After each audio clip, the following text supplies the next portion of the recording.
Si quelqu'un utilise le watashi tout le temps, ça nous fait penser aux étrangers qui apprennent le japonais. Ça donne une impression tout contraire à quelqu'un qui dit « je sais tout ». En général, les hommes japonais l'évitent au travail. Minasan konnichiwa, bonjour, c'est Hiromi. Et そしてお久しぶりです。À chaque fois que je publie une nouvelle vidéo, je dis la même chose. Je m'excuse pour ça. Mais ça fait longtemps, j'espère que vous vous portez bien. Moi, je vais très bien et d'ailleurs, je suis très contente de pouvoir faire cette nouvelle vidéo. Et pour reprendre la publication de vidéos, j'ai beaucoup réfléchi au sujet de cette vidéo. J'ai décidé de parler d'un sujet dont je voulais parler depuis très longtemps. C'est un sujet qui va vous aider à rendre votre japonais plus naturel. Il s'agit du choix de la première personne du singulier au masculin.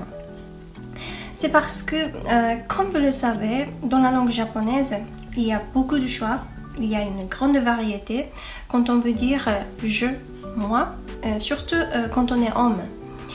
Et par exemple, watashi, boku, ore, washi, jibun, wai, etc., etc. Et chaque choix fait une différente impression. Et c'est pour ça que les hommes japonais changent de choix, changent de manière en fonction des situations. Et donc, si vous savez les utiliser judicieusement, ça pourrait donner l'impression que vous êtes doué en japonais. Et au contraire, même si vous avez déjà un bon niveau, si vous utilisez un des choix de la première personne du singulier au masculin qui n'est pas tout à fait adapté à la situation et aussi à votre manière de parler, comme ça pourrait donner l'impression que votre japonais n'est pas aussi bon que votre niveau réel. Et du coup, dans cette vidéo, je vais parler des 3 choix qui sont les plus utilisés en expliquant quelle impression les japonais font sur chaque choix. Bon, je commence par le watashi, qui est le plus utilisé parmi les choix. Ce choix, ça fait formel. Ça peut s'utiliser pour n'importe quelle situation. Et du coup, si quelqu'un utilise le watashi, ça fait jamais mal poli, ni trop familier. Et donc, c'est pratique.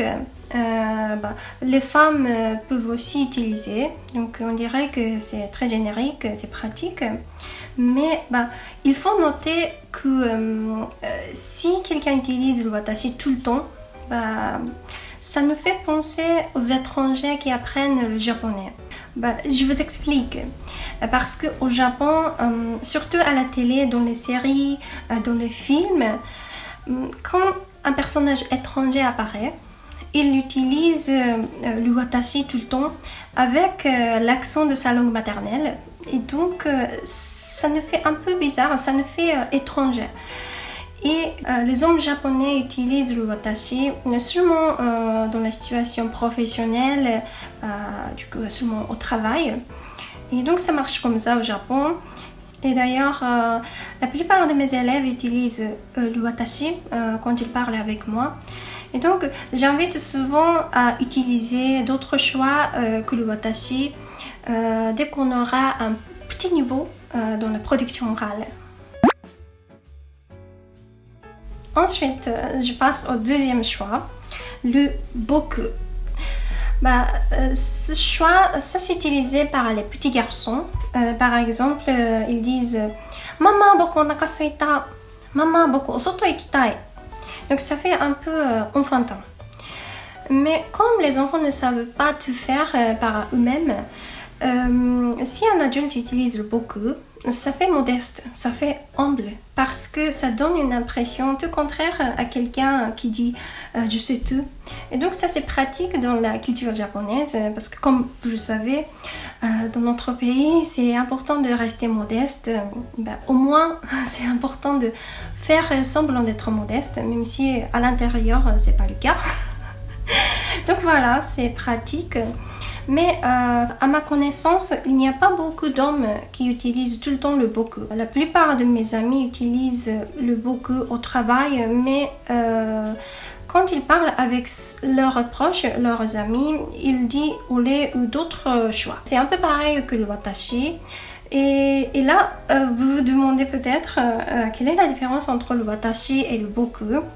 C'est que comme ce choix est utilisé par les petits garçons, ça fait enfantin. Du coup, ça fait plus proche que le watashi. Autrement dit, le watashi est plus formel, plus distant. Donc ça, c'est la différence. Mais il y a des hommes qui utilisent le boku au travail, même s'ils ont 40 ans, 50 ans. Donc ce choix est assez générique. Et puis, je recommande souvent aux apprenants ce choix, le boku. C'est parce que quand on est des apprenants, on ne maîtrise pas à 100% une langue. Donc, des fois, on a du mal à s'exprimer. Du coup, ce choix va très bien avec leur manière de parler, la manière de parler des apprenants. Ce sera le dernier choix, c'est le olé. Je crois que vous l'entendez souvent dans les animés, dans les séries aussi, parce que c'est souvent utilisé entre amis, entre familles, dans la vie privée. Et ça fait quoi? Ça fait informel, amical, familier. Ce qui est très différent des deux choix qu'on a vus tout à l'heure, c'est que ce choix, ça fait confiant. Du coup, en général, je parle de généralité. Je sais que certains gens utilisent le olé même au travail, mais en général, les hommes japonais l'évitent au travail. Et après, je connais plusieurs francophones qui utilisent le olé quand ils parlent en japonais. Et des fois, ça va très bien avec leur manière de parler. Et des fois, non, malheureusement. Mais quelle est la cause qui fait la différence de mon ressenti? C'est le niveau qui compte. Parce que comme le olé fait confiant en soi, si vous avez un bon niveau et que vous êtes à l'aise quand vous parlez en japonais, il n'y aura aucun problème. Mais par contre, si vous avez encore du mal à vous exprimer, et comme ça, c'est difficile de faire confiant. Et donc, si vous utilisez le olé quand vous parlez, ça pourrait faire un tout petit peu bizarre en japonais parce que ça fait un peu contradictoire. Et donc, si vous avez encore du mal à vous exprimer, je vous invite à utiliser le boku pour l'instant. Et dès que vous aurez un bon niveau, dès que vous serez à l'aise, vous passez en olé.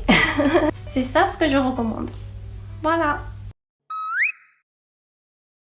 今回はとても久しぶりに出した動画でしたが、皆さんが楽しんでくれていたらいいなと思っております。この動画が少しでも皆さんの日本語を、ナチュラルに自然にするのに役立ってくれたらなと思っております。またこのチャンネルらしく音楽と日本語を扱った、動画も出していきたいと思いますので、どうぞよろしくお願いします。それではまた近々お会いしましょう。バイバーイ。